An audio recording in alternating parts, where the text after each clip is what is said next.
Oke ya. Jadi kalau kita coba summary-kan apa yang yang dilakukan oleh Darcy itu ya. Jadi ini belum hukum ya, ini ya sebenarnya belum hukum nih ya. Karena untuk berbagai alasan yang akan saya sebutkan nih ya. Jadi percobaan Darcy ini, karena percobaan Darcy ini empiris gitu ya. Jadi untuk dia dapat jadi hukum, ini saudara bisa lihat di slide ini gitu ya. Harus kita setarakan apa yang Darcy lakukan itu dengan hukum-hukum fisika. Nah ini di fisika udah ada Grand Unified Theory ini ya, bahwa semua yang mengalir, jadi air tadi mengalir gitu ya, air tanah mengalir gitu di media berpori gitu ya. Nah semua yang mengalir, kata fisika nih ya, ini sudah terbukti nih, ini sebagai assumption utama nih ya.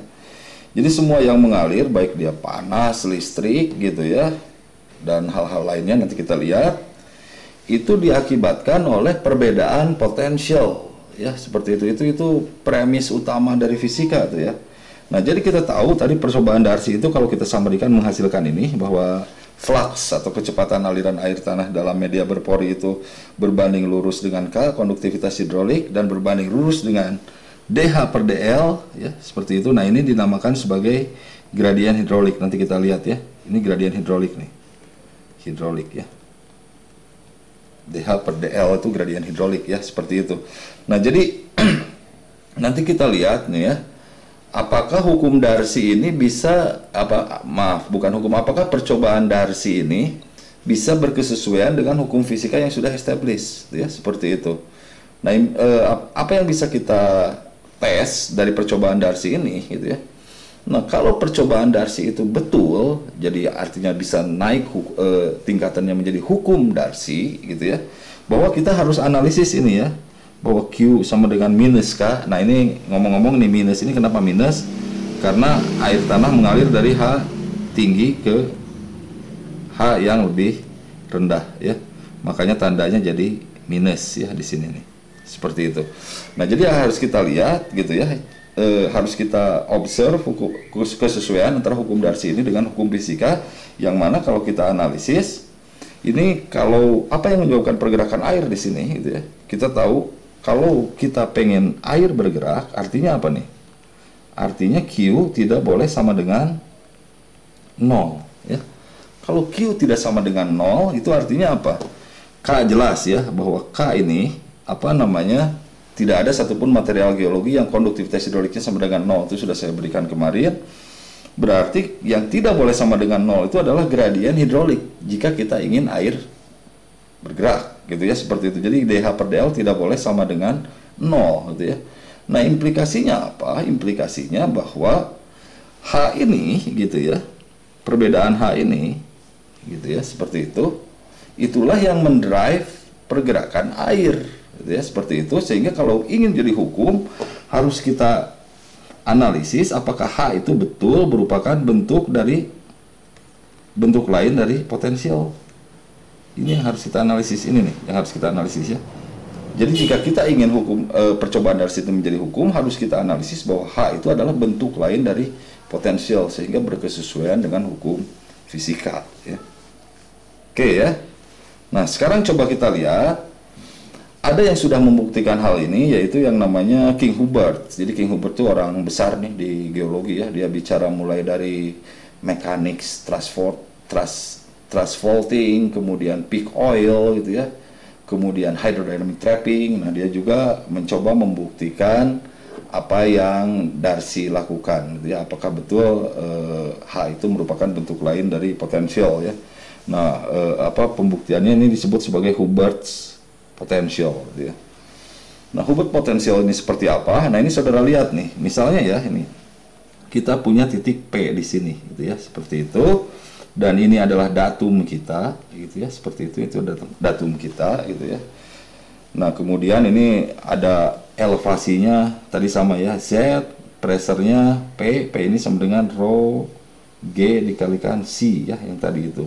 Kemudian velocity-nya V, density-nya rho, volume of unit mass-nya tentunya 1 dibagi dengan rho ya, seperti itu.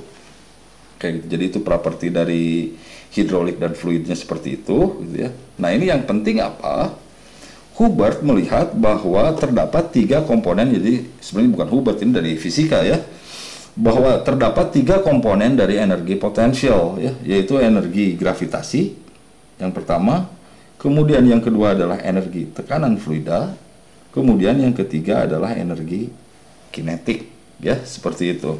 Nah, sekarang kita lihat elevasi, tekanan, dan energi gravitasi, energi tekanan fluida, dan energi kinetik in terms of groundwater ya, dari dari yang dilakukan oleh Darcy ini gitu ya, seperti ini. Nah, kita tahu ini, sekarang kita lihat ini high school physics saja saya rasa gitu ya, bahwa energi gravitasi itu adalah mg dikalikan z ya. Ini elevation head itu ya, yang tadi kita diskusikan itu. Ini elevation head ya, jadi energi gravitasi mg dikalikan z ya, seperti itu. Nah, kemudian energi kinetik juga kita tahu dari high school physics bahwa energi kinetik itu adalah setengah mv kuadrat ya, seperti itu. Nah, kemudian ini energi tekanan fluida, ini saudara lihat ya, energi tekanan fluida itu adalah m dikalikan integrasi dari P0 sampai dengan P tertentu gitu ya, V per M di dP gitu ya, jadi diintegrasikan terhadap tekanan gitu, seperti itu ya. Nah, kita tahu V per M ini apa nih? Kalau rho itu sama dengan apa? M per V ya, seperti itu. Berarti V per M ya, simpel saja, ini sama dengan 1 per rho gitu, seperti itu. Sehingga yang ini, bentuk persamaan ini bisa kita transformasikan menjadi ini ya.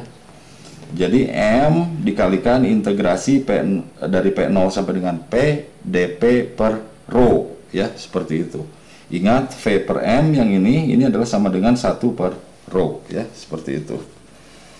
Oke ya, jadi ini adalah 3 energi yang kita punya gitu ya, yang membentuk energi potensial, yaitu energi gravitasi, energi kinetik, dan energi tekanan fluida ya. Nah, jadi ini saya tuliskan energi potensial ini ya, energi potensial itu merupakan penjumlahan dari apa ini tadi ini ya. Ini adalah gravity ya. Gravity ini adalah kinetik yang tadi ya. Kemudian ini adalah apa? Energi tekanan fluida ya. Tekanan fluida. Jadi potensial ini penjumlahan dari 3 terms energi tersebut, begitu ya, seperti itu. Nah, untuk 1 unit massa, jadi yang tadi ini ya, 1 unit massa, jadi M-nya kita assume sama dengan 1 gitu ya. Untuk 1 unit massa ini M-nya sama dengan 1. Persamaannya, penjumlahan dari ketiga terms energi itu menjadi apa nih? MGZ tadi ya, jadi GZ, MV kuadrat jadi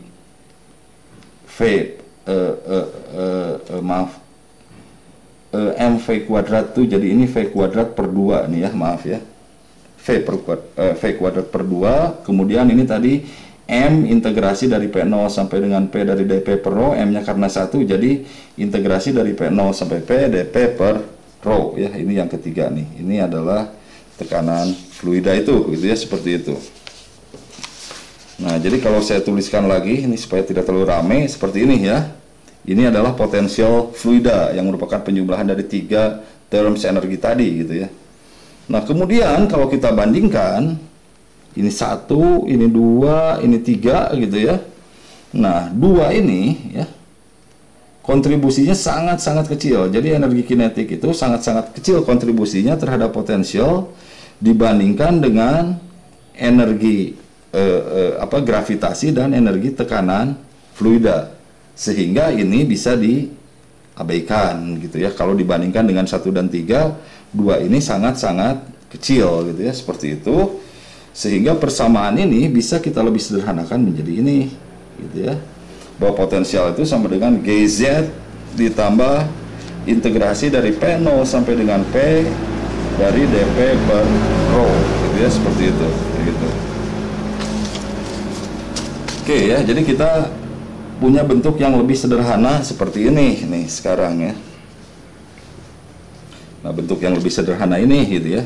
Nah, kemudian ketika kita bicara mengenai physical properties dari air misalnya ya, kita bisa assume bahwa air itu relatif incompressible nih ya. Jadi kalau kita bicara mengenai air nih ya. Nah, ini artinya apa? Kalau incompressible, maka P ini ya. P ini bukan fungsi dari density kalau dia incompressible ya. Jadi artinya air tidak dapat ditekan, tidak dapat dimampatkan, sehingga density-nya itu less likely bisa naik ya kalau kita mampatkan gitu kalau incompressible. Sehingga apa? Sehingga density-nya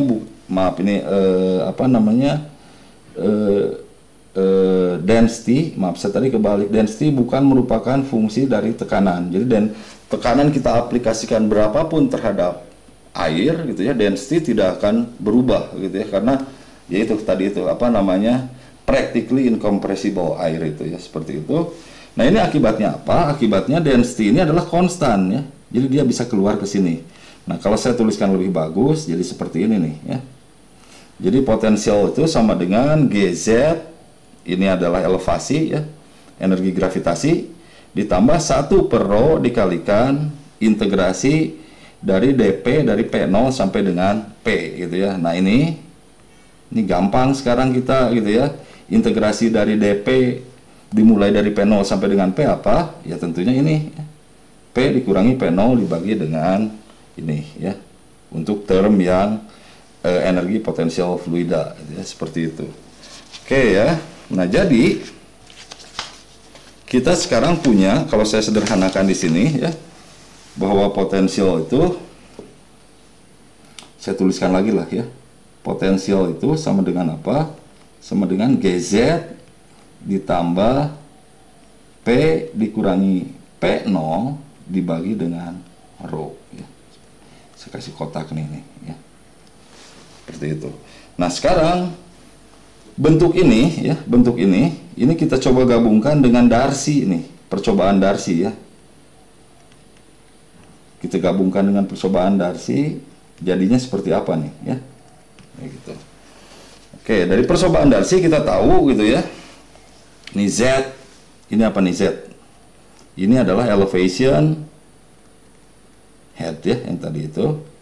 Kemudian ini C, ini apa? Ini adalah pressure head ya. Kemudian ini H, ini adalah apa? Ini adalah hydraulic head ya.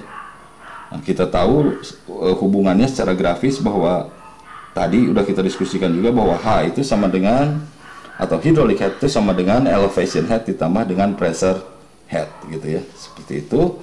Nah, kemudian kita tahu dari tekanan hidrostatik, dari konsep tekanan hidrostatik yang kita diskusikan di kuliah pertama gitu ya, bahwa tekanan air itu sama dengan apa ya? Tekanan air di satu titik itu, tekanan awal, jika dia punya tekanan awal misalnya atmospheric pressure, ditambah apa?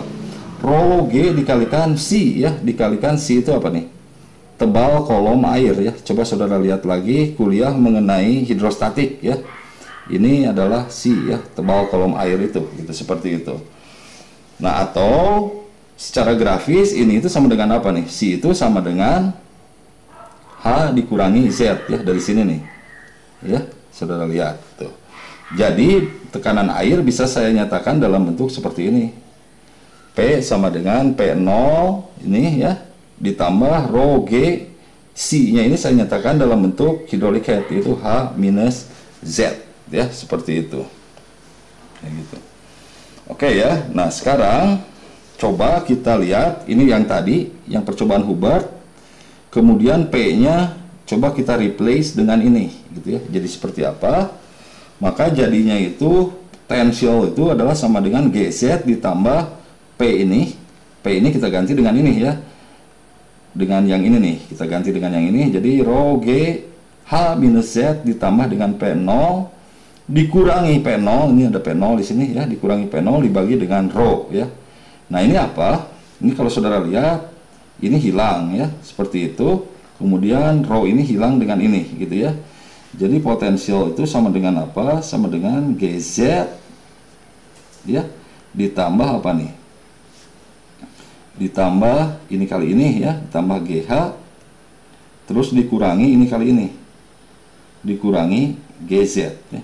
Ini cancel out juga, sehingga kita menyisakan potensial itu sama dengan G dikalikan H sama dengan ini ya, seperti itu kayak gitu. Nah, jadi ini artinya apa? Kalau kita lihat lagi ya, potensial itu ya. Nah, ini Eureka momennya ini mungkin ya. Jadi potensial ini mempunyai hubungan yang perfect dengan H gitu ya. Karena G itu elsewhere in the world, kita bisa assume sama lah gitu ya, seperti itu, meskipun di puncak Himalaya dengan di pantai itu beda gitu, seperti itu ya. Nah, jadi ini apa artinya? Ini bahwa potensial itu mempunyai perfect relation dengan hydraulic head, atau dengan kata lain bisa kita katakan bahwa H itu merupakan bentuk lain dari potensial. Nah, tadi kita tahu dari hukum fisika bahwa semua yang bergerak itu harus didasarkan atas perbedaan potensial. Nah, ini Hubert sudah membuktikan dengan sangat brilian, saya rasa, bahwa iya, kata Hubert, bahwa H itu adalah bentuk lain dari potensial. Nah, ini dengan demikian, percobaan empiris Darcy bisa jadi naik ini nih, ya. Jadi naik apa? Naik pangkat lah gitu ya. Jadi dari tadinya empirical experiments gitu, setelah terbukti secara fisika, jadi kita sekarang valid atau sah menyebut bahwa yang Darcy lakukan itu betul, itu adalah hukum Darcy. Jadi itu ya, seperti itu. Jadi itulah urut-urutannya sains kurang lebih seperti itu ya. Jadi eksperimen menghasilkan sesuatu, kemudian harus kita attach ke basic physics assumption ya yang sudah established. Jika sesuai, maka jika orang belum ada yang menemukan, tentunya itu bisa kita namakan hukum diri kita sendiri gitu ya. Dalam kasus ini adalah hukum Darcy ya. Oke ya, jadi terbukti ya bahwa apa yang Darcy lakukan itu valid secara fisik ya. Nah, di kesempatan selanjutnya saya akan coba jelaskan kalau di dalam material geologi itu seperti apa tuh hukum Darcy itu, karena kita punya anisotropi, heterogeneity yang seperti kita diskusikan di kuliah pertama. Oke ya, itu akan saya lanjutkan di segmen berikutnya.